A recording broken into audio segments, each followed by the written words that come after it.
Kaixo, ni Amaia Zurtuza naiz eta grafenako zuzendari zientifikoa naiz.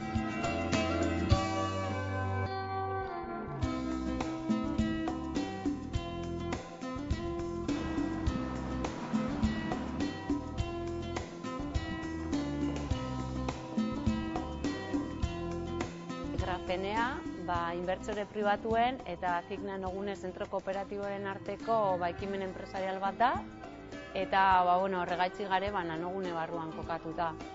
Eta grafenoaren erlazionatzeko ikerketa garatzen dut grafenean, eta bertako talde zientifikoa zuzentzen dut. Grafenoa lehenengo aldiz isolatu zen 2004an, eta joan zen urtean, 2010an, eman zotzen grafena deskubritu zeben zientzilaria fizikako Nobel saria. Eta grafenoa ez da material berri bat, adibidez grafitoan aurkitu dezakegu, ze da grafitoa osatzen duten geruzetako bat.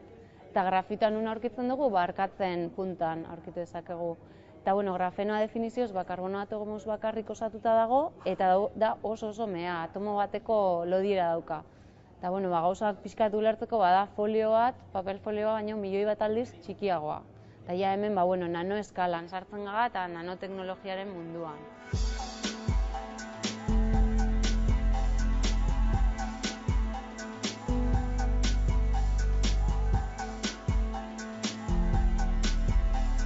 Grafenearen hasierako helburutako bat da, grafeno muestrak edo laginak saltzea, mundu osoan zehar dauden ikerketa laborategiei. Momentu honetan ez dago produkturik merkatuan grafenoa duena.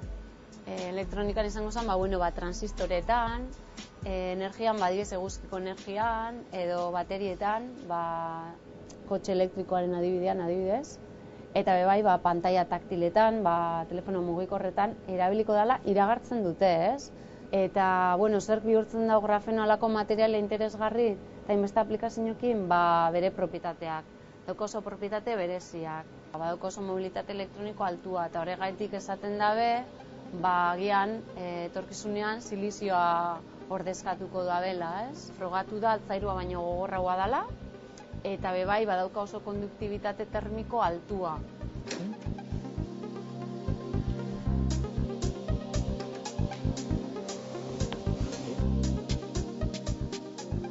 Ikasi noan, Donostiako Kimika Fakultatean, eta gero urte bat kanpora joan nintzen Erasmus bezala, Eskoziara. Eta bertan sortu zen oportunidade bat, doktorautza atzerrian egiteko, eta pentsau neban nire karrera profesionalerako punto positibo bat izango zala, aberatzgarria izango zala, eta atzerrian gelditzen dutzen doktorautza etxean.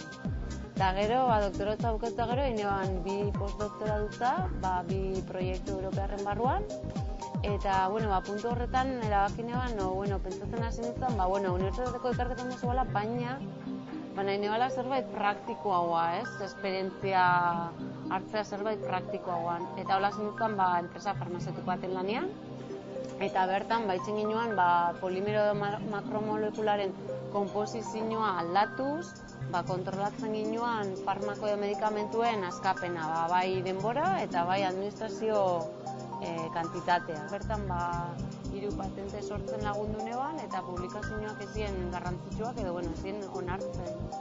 Bukatu neban perfil industrial horrekin, baina eta hori 6 urtean pasota gero eta 12 urte atzerrian erabaki neban Euskal Herria bueltatzeko ordua zala eta grafenoari buruzko ikerketan sartu nintzen alorrez aldatu indut bastante eta esan izen opzio horreza, baina oro har pena merezi izan dago, ez?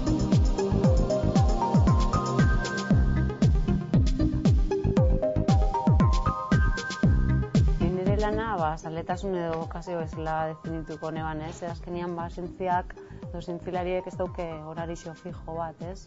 Eta beti egon biasa azkar erantzuten, ez? Eta batez be, nahi duzu gauzak bestiak baino lehenago garatu, ez? Grafenoa ikerkuntza etapan egon arren, oso azkar mugitzen den arlua da, eta gu be azkar mugitu biaga edo erantzun biagu erronkei, ez?